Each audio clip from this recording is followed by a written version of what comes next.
Hello students, welcome to NIRS Education. Let us continue the lesson, The Adventures of Toto. In our previous session, we came to know that how Toto was almost half-boiled himself inside the kettle and how he was rescued by grandmother. Now, let's continue the lesson. If there is a part of brain especially devoted to mischief, that part was largely developed in Toto. If there was part of brain for mischief only, that part was largely developed in Toto. It indicates how much mischievous he was. He was always tearing things to pieces. He always tearing the things. Whichever things he used to get, he used to tear them into pieces. It may be cloth or piece of paper, no matter for him. He used to tear them into pieces. Whenever one of my aunts came near him, he made every effort to get hold of her dress and tear a hole in it. Whenever one of his aunts, writer's aunts, came near him, he made all his effort to hold her dress and make a hole in her dress. Okay, he made all his effort to hold her dress and tear a hole in that dress. One day at lunchtime, a large dish of pulao stood in the center of the dining table. We entered the room to find Toto stuffing himself with rice. My grandmother screamed and Toto threw a plate at her. One of my aunts rushed forward and received a glass of water in the face. Yes, one day at lunchtime, a large dish of pulao stood in the center of the dining table. They kept a large dish of pulao on the table. We entered the room to find Toto stuffing himself with rice. When they entered that room, they found Toto was stuffing himself. He was eating rice, pulao.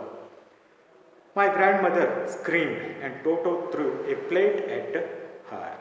Then grandmother screamed. Then Toto threw a plate towards her.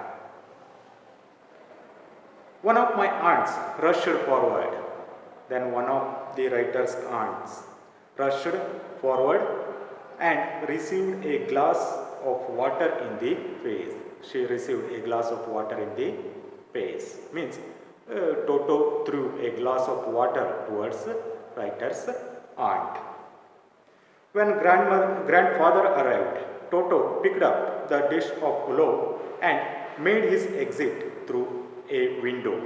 When grandfather entered the room, then Toto picked up the dish of pulao and made his exit. Means he went out through the window.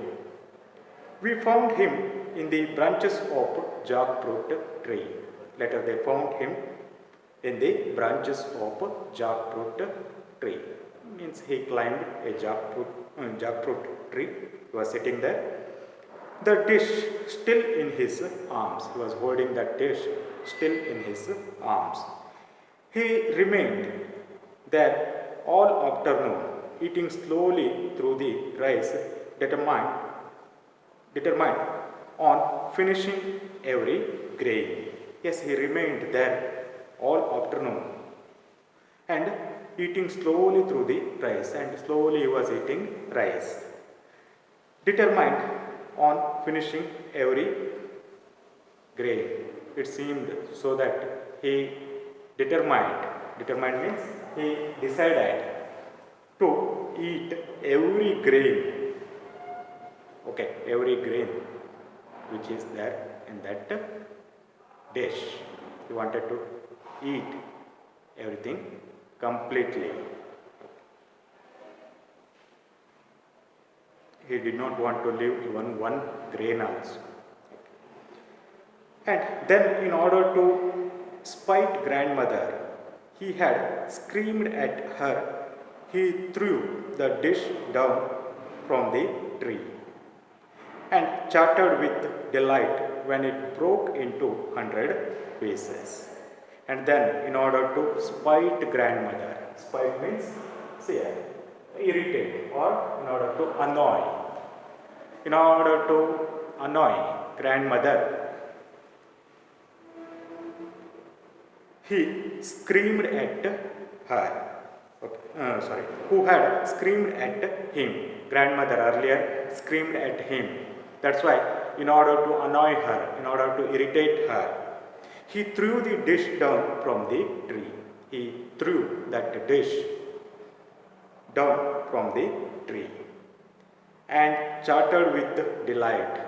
He chattered means made sound with delight, with happiness when it broke into 100 pieces. When that dish broke into 100 pieces, he chattered with delight. He expressed his happiness. In his view, probably, he thought he had taught a lesson to the grandmother who had shouted at him when he was eating pulao on that table. Obviously, Toto was not the sort of pet we could keep for long. When grandfather realized that we were not well to do and could not afford the frequent loss of dishes, clothes, curtains and wallpaper.